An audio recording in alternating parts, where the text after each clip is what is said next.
देश के पहले राष्ट्रपति डॉक्टर राजेंद्र प्रसाद ने कहा था, जय जवान जय किसान। लेकिन फिर भी आज किसान ही है परेशान। आखिर क्यों? किसान बिल को लेकर के जो विरोध प्रदर्शन हो रहे हैं उसमें कहां खामियां हैं? क्या है ये कृषि बिल? दोस्तों, मेरा नाम है विनीता यादव और आज हम न्यूज नशा में कृषि बिल पर ही आपको बताने जा रहे हैं उन बारीकियों के बारे में जो शायद बहुत से लोग अभी भी नहीं समझ पा रहे हैं। कृषि विधेयक में जो संशोधन हुआ है उसको लेकर सरकार लगातार कह रही है कि हमने किसान के हितों की रक्षा करते हुए ही ये संशोधन किया है। लेकिन क्या वाकई में यही सच है? तो फिर हजारों लाखों की तादाद में किसान सड़कों पर क्यों उतरे हुए हैं? क्या किसान की बात सरकार नहीं समझ पा रही या सरकार की बात किसान नहीं समझ पा रहे हैं? और इन दोनों के बीच में जो बात हो रही है, बहुत सारे ऐसे लोग हैं इस देश में आज भी जो ये समझ नहीं पा रहे हैं। बहुत ही आसान भाषा में मैं आपको बताने जा रही हूं कि कृषि विधेयक में जो संशोधन किया गया है, खास तौर से 3 विधेयक जो हैं कृषि विधेयक में, 3 बिल में संशोधन किया गया है, उसके बारे में मैं आपको बहुत ही साधारण तरीके से बताऊंगी। सबसे पहले हम बात करेंगे कृषक उत्पाद व्यापार एवं वाणिज्य विधेयक को लेकर, क्योंकि 3 विधेयक हैं जिन पर संशोधन किया गया है। दूसरा है कृषि करार विधेयक और तीसरा है आवश्यक वस्तु विधेयक। ये 3 विधेयक है। हालांकि सरकार ने जिस तरह से इस संशोधन किया है इस बिल में, उसको लेकर भी तमाम सवाल उठ रहे हैं, उस बारे में भी चर्चा करेंगे। मैं आपको उसके बारे में भी बताऊंगी, लेकिन पहले हम बात कर रहे हैं इन 3 बिल की। सबसे पहले कृषि उत्पाद व्यापार एवं वाणिज्य विधेयक। इसमें जो संशोधन किया गया है वो सरकार ने अचानक संशोधन क्यों किया है? आखिरकार इसकी जरूरत क्या पड़ी? क्या किसान ने ये कहा था कि आप इसमें संशोधन कीजिए? क्या किसान ने ये कहा था कि मंडियों का जो तय मूल्य है उसमें कुछ आप बदलाव कीजिए? जो एमएसपी पहले से तय रही है, क्या उसमें फर्क लेकर आइए? मैं आपको इस बारे में इसलिए कह रही हूँ कि किसान की मर्जी के बगैर, उसकी डिमांड के बगैर इसमें संशोधन किया गया। तो ये संशोधन किया है, इसको थोड़ा सा आप समझने की कोशिश कीजिए।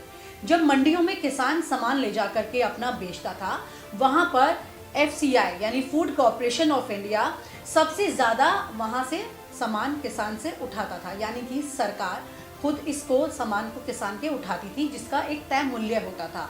उसी तय मूल्य के मुताबिक एक बड़ी तादाद में सामान वहां से उठाया जाता था, जितनी भी उपज है किसान की, जब वो मंडी में जाती थी। लेकिन अब एफसीआई की जगह ये कह दिया गया है कि आप एक ओपन मार्केट में हैं, यानी किसान अपना सामान जो है, अपनी उपज जो है, वो किसी को भी बेच सकता है। ऐसे में तो किसान को खुश होना चाहिए कि उसके पास बहुत सारे ऑप्शन हो गए हैं और वो अपनी उपज किसी को भी बेच सकता है। लेकिन फिर वो परेशान क्यों है?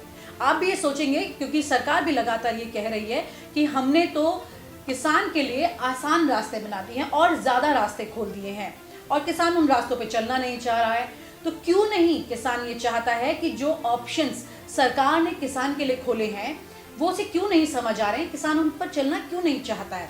ये मैं आपको समझा रही हूँ। जैसे मैंने कहा कि FCI food corporation of India सबसे ज्यादा उपज जो है वो सरकार द्वारा जो उपज थी किसान की वो खरीदी जाती थी, वहां से उठाई जाती थी मंडियों से। वहां पर जितनी भी मंडियां हैं देश में, सब जगह पर एफसीआई के लोग मौजूद होते थे और वहां से सामान उठाया जाता था। यानी कि वहां पर एजेंट भी होते थे, आड़ती भी होते थे। आड़ती यानी कि जो सामान जो जाता था एफसीआई की तरफ, वो सारे तय मूल्यों को देख करके, सरकार द्वारा बनाए गए तय मूल्यों को ध्यान में रखते हुए सामान उठाया जाता था। वो आड़तियों का काम था। ऐसे में इन लोगों के पास भी बिचौलिए ने ये कहा जा सकता है, और इनके पास 2.5% का कमीशन जाता था। और इसके अलावा राज्य की अगर बात करें तो राजस्व में जो कहा जा रहा है कि राज्य सरकारें जो हैं वो बहुत ज़्यादा इस पर एतराज़ कर रही हैं कि उनका राजस्व घटेगा। 6% राजस्व उसमें जाता था। अब बिचौलियों की, मैं आपको एक क्लियर बात बता दूं कि पूरे देश में सिर्फ 3% बिचौलिए हैं, ज़्यादा बिचौलिए नहीं हैं मंडी में। तो बहुत ज़्यादा फर्क, बिचौलियों की जो दलील सरकार ने दी है कि बिचौलिए कम होंगे और किसान सीधे जो बाजार में अपना सामान बेच सकेंगे, ठीक है, जो खरीदार हैं उन तक सीधे पहुंच सकेंगे और आपस बात करके तय मूल्य लेंगे। बिचौलियों की जरूरत इसमें नहीं पड़ेगी। तो 3% बिचौलियों के होने ना होने से कोई फर्क नहीं पड़ने वाला है, पहली बात। तो वो ज़्यादा असर नहीं डालते हैं। और उसके अलावा अब जब किसान, ये आप थोड़ा ध्यान से समझिएगा कि किसान को एतराज़ कहाँ पर है, क्यों ये पूरा विवाद हो रहा है, किसान को गुस्सा कहाँ है, वो सड़कों पर क्यों उतरा है। उसकी वजह ये है कि किसान ये कह रहा है कि आप मेरी एक एमएसपी तय कर दीजिए। ये आपने सुना होगा कई बार, किसान जो आंदोलन में उतरे हुए हैं, विरोध प्रदर्शन कर रहे हैं, वो एक बात सीधे कह रहे हैं कि आप हमारा एक तय मूल्य बनाइए। आप जब बाजार में सामान बेचने के लिए जाते हैं और एक तय मूल्य होता है, तो उस तय मूल्य से नीचे कोई भी नहीं आएगा। कोई भी खरीदार आपसे उस 100 रुपए की चीज, जो कि मान लीजिए सरकार ने 100 रुपए किलो चावल तय कर दिया है, तो 100 रुपए किलो चावल जो है उससे नीचे कोई भी चावल किसान से नहीं खरीदेगा। यानी 100 रुपए तो तय है, वो कहीं नहीं जाएगा। अब अगर ऐसा होता है कि आप इसकी ओपन मार्केट कर देते हैं, हो सकता है किसानों का जो डर है वो मैं आपको बता रही हूँ, उनका ये कहना है कि आज एफसीआई उनसे सामान लेता है और एक तय मूल्य पर लेता है। कल अगर ओपन मार्केट हो जाएगी तो जाहिर है कि जो एफसीआई 100 रुपए में सामान ले रहा था, उसकी कीमत पूंजीपति जो सीधे मंडियों में पहुंचेंगे वो शायद 1000 रुपए देने को तैयार हो जाए, शायद 800 रुपए देने को तैयार हो जाए। और ऐसे में किसान जो अपने पास बहुत स्टोरेज नहीं रखता है सामान की, वो उस वक्त में उस पूरे अपनी जो उपज है कोशिश करेगा कि वो उन 800 रुपए 500 रुपए ज्यादा से ज्यादा कीमत जो लोग लगा रहे हैं उनको वो दे दे। उस वक्त किसान उनको वो अपना सामान दे देगा। बहुत खुशी की बात है, किसान को तो खुश होना चाहिए। आप भी कहेंगे अच्छी बात है, कहाँ एफसीआई 100 रुपए में ले रही थी और यहाँ उसे 500-800 रुपए मिल रहे हैं। लेकिन यहीं से किसान का डर शुरू होता है कि आज तो पूंजीपति आके कई गुना कीमत लगा के उसका सामान ले जाएंगे, लेकिन कल जब वो पूरी तरह से ओपन मार्केट में खरीदार यानी उन पूंजीपतियों पर निर्भर हो चुका होगा जो कि कई गुना कीमत दे चुके होंगे, और अब किसान को उसी तरफ आधारित हो गया है कि अब वो एफसीआई से ज़्यादा डिपेंडेंसी उसकी उन पूंजीपतियों पर हो गई है, उस वक्त वो कमज़ोर नफ्स बन जाएगी। क्योंकि जब आप किसी पर पूरी तरह डिपेंड होते हैं, वहीं आप कमज़ोर हो जाते हैं, और यहाँ किसान कमज़ोर हो जाएगा। क्योंकि किसान अब ये उम्मीद करेगा कि वही पूंजीपति उसका सामान जो है ज़्यादा कीमत पर खरीदता रहे, लेकिन ऐसा नहीं होगा। किसानों का डर यही है कि इस स्थिति के बाद में तस्वीर सामने ये आएगी कि एक वक्त ऐसा आ जाएगा जब पूंजीपति अपने मन मुताबिक किसान से अपने तय मूल्य पर सामान लेना शुरू कर देगा। यानी कि किसान की मंडी में जब सामान जाएगा तब पूंजीपति अपने मन मुताबिक उससे उसकी उपज ले लेंगे। यानी कि जो एफसीआई जो है वो मार्केट से आउट हो जाएगा, लगभग ऐसी तस्वीर हो जाएगी। और ये भी तस्वीर सामने आ जाएगी कि एफसीआई अब किसान की जगह पूंजीपतियों से ही सीधा सामान लेना शुरू कर देगा। तो यानी कि किसान एफसीआई से हट गया, सरकार द्वारा जो सामान लिया जा रहा था वो उसका रास्ता अपने आप ऑटोमेटिकली आगे जाकर बंद हो जाएगा। और बाकी क्योंकि किसान अपने आप मंडियों से बहुत दूर जाकर सामान नहीं बेच सकते हैं, आप ये समझिएगा, किसान के पास जो आएगा वो उससे सामान ले जाएगा। ऐसे में किसान से ये सब पूंजीपति सामान ले लेंगे। अगर ये सामान लेकर जाएंगे तो किसान उन पर आधारित हो जाएगा। इसको आप इस तरह से समझने की कोशिश कीजिए। इसीलिए मैं आपको बता दूं कि कैबिनेट लगभग हर साल एमएसपी घोषित करती है। अभी किसानों का कहना है कि सरकार जल्दी एमएसपी डिसाइड करे और एमएसपी घोषित करे, और सरकार इस विवाद में ये बोल रही है कि हम करेंगे, लेकिन क्या करेंगे, वाकई में करेंगे या नहीं करेंगे। और इस वक्त अगर ये कर देती है सरकार एमएसपी वाला संशोधन, यानी कि जो सरकार ने कहा है कि आप ओपन मार्केट में हैं, संशोधन के मुताबिक आपका बाजार खुला है, आप किसी को भी अपने मुताबिक कीमत पे सामान बेच सकते हैं, लेकिन क्या वाकई में किसान की मर्जी चलेगी? सवाल ये उठता है। एक वक्त ऐसा आएगा जब किसान कुछ पूंजीपतियों द्वारा ही अपना बाजार में सामान बेच सकेगा। ऐसे हालात पैदा हो जाएंगे जिसका डर किसान को है, ये उसकी बात सामने है। तो एक कीमत तय होनी चाहिए बाजार में जिससे किसान को तसल्ली मिल सके, ऐसा किसान का मानना है। क्योंकि अगर ऐसा नहीं होगा तो फिर किसान के लिए काफ़ी बड़ी परेशानियां भविष्य में सामने आ सकती हैं। तो इस संशोधन से किसान खुश नहीं है। उसका कहना है आपने संशोधन किया ठीक है, लेकिन एक तय कीमत जो है वो बनाइए आप। अब दूसरा विधेयक है कृषि करार विधेयक, यानी कॉन्ट्रैक्ट फार्मिंग। कॉन्ट्रैक्ट फार्मिंग इस तरह से आप इसको समझ सकते हैं कि एक समूह है किसानों का, और वो समूह एक या कई किसान जो हैं वो मिलकर किसी व्यक्ति के साथ या कंपनी के साथ एक करार कर सकते हैं। इसमें सरकार का ये कहना है कि करार करने के वक्त के नियमों को कानूनी रूप से काफ़ी स्ट्रांग बनाया गया है, जिससे किसान जब उसे करार करे तो उसमें कुछ एडवांस पैसा जो है 30% कीमत उसी वक्त दी जाए और बाकी कीमत जो है हफ्ते भर में दी जाए। इस तरह की तमाम ऐसे क्लॉज उसके अंदर रखे गए हैं जिससे कि किसान को आसानी हो किसी के साथ भी ये करार करने में, कॉन्ट्रैक्ट करने में। तो इसमें मैं आपको थोड़ा इसको इस तरह से समझाती हूँ। जैसे मान लीजिए कि एक कंपनी है, उन्होंने मेरे साथ और मेरे साथ कुछ किसान हैं, उनके साथ एक कॉन्ट्रैक्ट किया कि आपके ज़मीन में हम मक्का उगाएंगे और वो मक्का या जो आलू है वो आप इस बीज से, हम चाहते हैं इस क्वालिटी से आप इसको उगाइए, और आपने मुझे वो दे दिया। मैंने उसको उगाया और जो भी एडवांस उस बीज का पैसे का जो कीमत है, जो पूरी कीमत है, सारी चीज़ें उस कंपनी ने बेयर की, यानी कि वो खर्चा कर रहे हैं और कुछ पैसा हमें भी उन्होंने दिया जिससे कि हम बड़े अच्छे से फार्मिंग कर सकें। तो हमारे लिए रास्ता बड़ा आसान है, ऐसा सरकार ने बड़े अच्छे से समझाने की कोशिश की है कि किसान के लिए ये स्थिति बहुत अच्छी फ़ायदे वाली है। हर चीज़ में किसान का हाथ ऊपर रहेगा। इसमें कहीं पर भी जो कंपनी या कोई भी व्यक्ति जो किसान के पास आकर के फसल उपजाने के लिए उसको बोल रहा है, उसे खर्चा दे रहा है, वो एक सेकेंड पार्टी रहेगी। उस पर वो कभी भी किसान जो है वो कॉन्ट्रैक्ट अपना ख़त्म कर सकता है, कभी भी ख़त्म कर सकता है उस व्यक्ति या कंपनी के साथ। उसके साथ कोई ऐसी ज़बरदस्ती नहीं है किसान के साथ कि वो अपना कॉन्ट्रैक्ट लगातार जारी रखे। तो ऐसे में सरकार ने समझाने की कोशिश की है कि किसान का हाथ ऊपर रहेगा। लेकिन फिर यहाँ पर किसान को विरोध क्यों है, क्या परेशानी है, वो मैं आपको समझाती हूँ।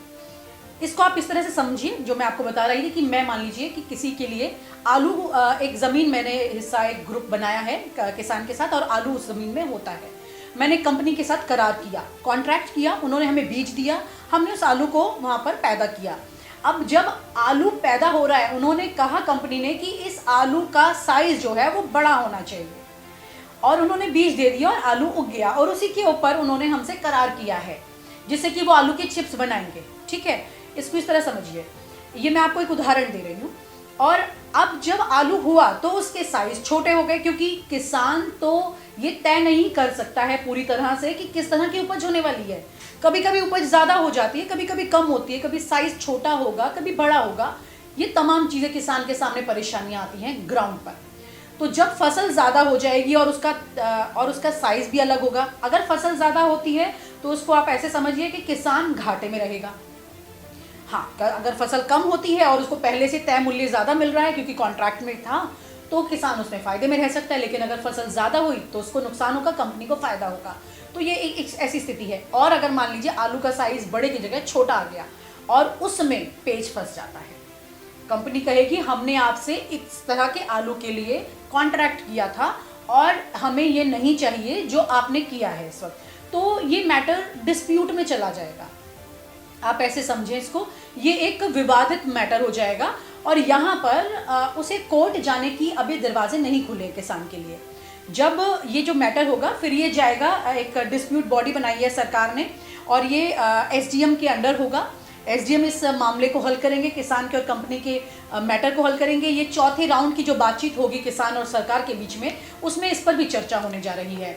तो मैं आपको ये बता रही हूँ कि अगर ये एसडीएम हल करेंगे और किसान का ये कहना है कि एसडीएम कुछ हल नहीं कर पाते उस स्तर पर, वो उतना नहीं समझ पाते हैं चीज़ों को, या जो भी वजह रहती हैं, किसान संतुष्ट नहीं है एसडीएम की कार्रवाई से। किसान का ये कहना है कि अगर आपको हमारी इतनी चिंता है तो आप हमारे लिए अदालत के दरवाजे खुले रखें, हमारे केस जो हैं वो हम अदालत में ले जा सकें, कोर्ट में जाकर के हम अपनी दलील सामने रख सकें कि भाई हमारे साथ ये कॉन्ट्रैक्ट हुआ है और इस तरह की तस्वीर सामने आ रही है। तो कुल मिलाकर के कॉन्ट्रैक्ट फार्मिंग में यहाँ पर पेच फंसता है। सरकार से लगातार गुजारिश किसानों की ये है कि आप हमारे लिए अदालत के दरवाजे खोलें, जिस पर सरकार भी विचार कर रही है।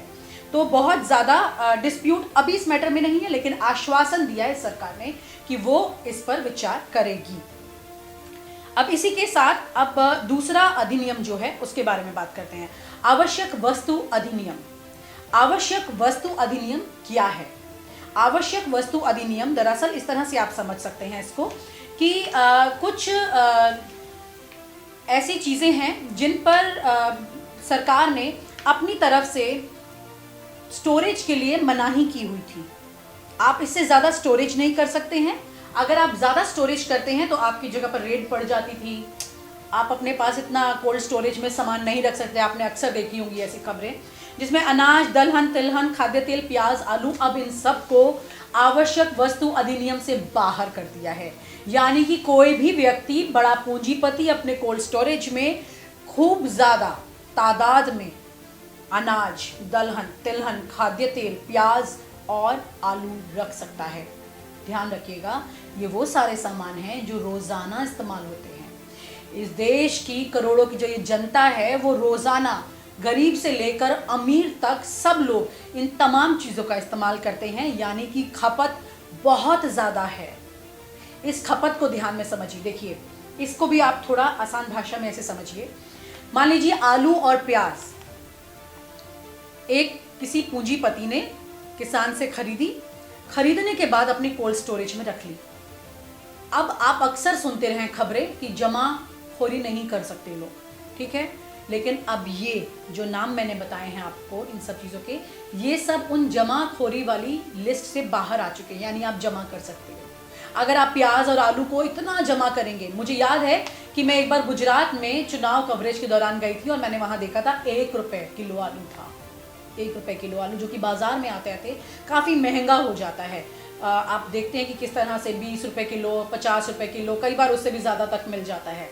अब आप ये समझिए कि ये आलू बहुत वक्त तक कोल्ड स्टोरेज में लोग रखते हैं और जब कीमत कई बार बाज़ार में बढ़ जाती है, जैसे आप शेयर मार्केट को समझिए। शेयर बाज़ार में कुछ लोगों ने शेयर बाज़ार को इस तरह से कंट्रोल करने की कोशिश की कि उसके शेयर को अपने मुताबिक वो ज़्यादा कीमत और कम कीमत करते हैं और उसके मुताबिक लोग उसे खरीदते हैं। कई बार शेयर की कीमत बढ़ जाती है। किस तरह से कंपनी के शेयर बढ़ाए जाते हैं, इस तरह से आप समझिए किसान का आलू और प्याज है, ठीक है, आज उसकी कीमत कम है बाज़ार में। किसान का ये डर है, मैं आपको फिर से बता दूं, किसान का ये डर है इस संशोधन में भी कि लोग बड़े बड़े कोल्ड स्टोरेजेस बना रहे हैं। बड़ी बड़ी कंपनियों ने इस वक्त, जैसे ही ये बिल आया, कोल्ड स्टोरेज की तादाद बढ़ गई। कई जगह कोल्ड स्टोरेज बना लिए गए हैं। क्यों? क्योंकि सस्ती दाम पर, बहुत ही कम कीमत में, न्यूनतम कीमत पर किसान से प्याज, आलू, दलहन, तिलहन खरीदा जाएगा, कोल्ड स्टोरेज में रखा जाएगा और जब कीमत बहुत ज़्यादा हो जाएगी बाजार में, तब उसको निकाला जाएगा। ज़्यादा से ज़्यादा माल वो रख सकते हैं।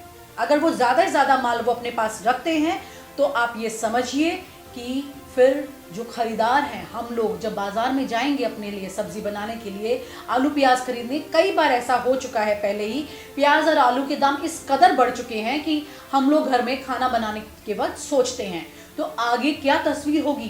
क्योंकि पहले से कोल्ड स्टोरेज में जमा आलू प्याज जो होता है उसकी वजह से दाम बढ़ जाते हैं। यानी जमाखोरी बहुत ज़्यादा हो रही है और इससे आवश्यक वस्तु अधिनियम जो है, आवश्यक वस्तु अधिनियम के मुताबिक आप ये समझिए कि जमाखोरी बहुत ज़्यादा बढ़ जाएगी और ये अगर बढ़ गई तो खरीदार के लिए भी दिक्कत होगी और किसान के लिए भी, क्योंकि बहुत ही न्यूनतम कीमत पर किसान से कोल्ड स्टोरेज के मालिक ये सामान उठा चुके होंगे, अपने पास जमा करेंगे। जब कीमत बहुत बढ़ जाएगी तब ये सामने लाएंगे। यानी कि सरकार के पास इन सब चीज़ों पर रेड करने के, छापे मारने की ये जो लिस्ट मैंने आपको बताई है, इन सब पर वो छापेमारी बहुत ज़्यादा क्या वो कर ही नहीं पाएगी, क्योंकि खुद ही अधिनियम के मुताबिक ये सब चीज़ें उस लिस्ट से बाहर आ गई हैं। मैं एक बार फिर बता दूं, अनाज, दलहन, तिलहन, खाद्य तेल, प्याज, आलू, इस तरह की चीज़ें।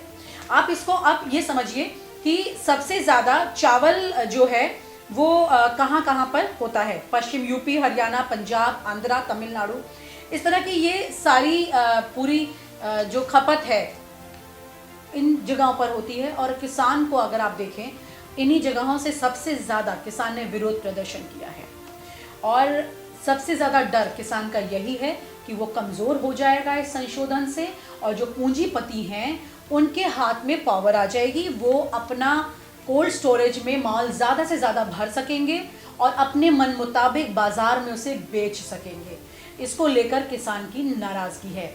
इसलिए किसान सीधे सीधे ये कह रहा है, एक आप हमारी एमएसपी तय कीजिए, दूसरा कोर्ट जाने की आप हमें अनुमति दीजिए, तीसरा ये जो आवश्यक वस्तु अधिनियम है इसमें जो आपने संशोधन किया है उसे वापस लीजिए, क्योंकि ये जो तमाम रोज़मर्रा खाने पीने की चीज़ें हैं अगर ये कोई बहुत ज़्यादा स्टोरेज करता है तो वो आम आदमी को मिलने में मुश्किल होगी, किसान से भी कम मात्रा में वो खरीद सकेंगे। जाहिर है जब मेरे पास एक कोल्ड स्टोरेज में बहुत ज़्यादा खपत पहले से ही पड़ी होगी तो मैं अपने मन मुताबिक किसान से भाव तोल करूंगी। तो इस तरह से वो किसान से भी भाव तोल करने के लिए अपना हाथ ऊपर रख सकेंगे। बाजार में जाकर जब सामान बेचना होगा तो भी अपना हाथ ऊपर रख सकेंगे, यानी कि कुछ पूंजीपतियों के हाथ में पूरी तरह से ये तस्वीर चली जाएगी। सरकार को इस बिल के बारे में सोचना होगा, क्योंकि बेवजह बेवक्त बिना जरूरत जिस तरह से सरकार ने कृषि बिल में संशोधन किया है वो वाकई में कई सवाल खड़े करता है। किसानों को सड़क पर आने के लिए मजबूर कर दिया है। जैसा मैंने शुरुआत में कहा था, जय जवान जय किसान, फिर भी आज किसान ही है परेशान। तो इसके बारे में सोचना होगा सरकार को। और जिस तरह से आंदोलन चल रहा है, जाहिर है कि अब आप समझ गए होंगे कि किसान किस वजह से सड़क पर है, क्योंकि बहुत सारे लोग ये सोच रहे हैं कि किसान पता नहीं कब तक आंदोलन करेंगे और क्यों करेंगे। लेकिन अगर आपको मेरी ये बात पूरी समझ आई होगी तो आप ये समझ चुके होंगे अभी तक कि कल हमारे बच्चे, हमारा परिवार जब खाना खाने के लिए बाजार में सामान खरीदेगा तो कितनी बुरी तरह से महंगाई आपके सामने चरम पर होगी। उससे बचना है तो आपको ये समझना होगा कि किसान की इस वक्त मांगे क्या हैं। और आप हमसे जुड़े रहने के लिए सब्सक्राइब करें YouTube पर, फॉलो करें Twitter पर और लाइक करें Facebook पर। और ज्यादा जानकारी के लिए न्यूज नशा की वेबसाइट पर जाएं। आपको टाइप करना होगा सिर्फ न्यूज नशा।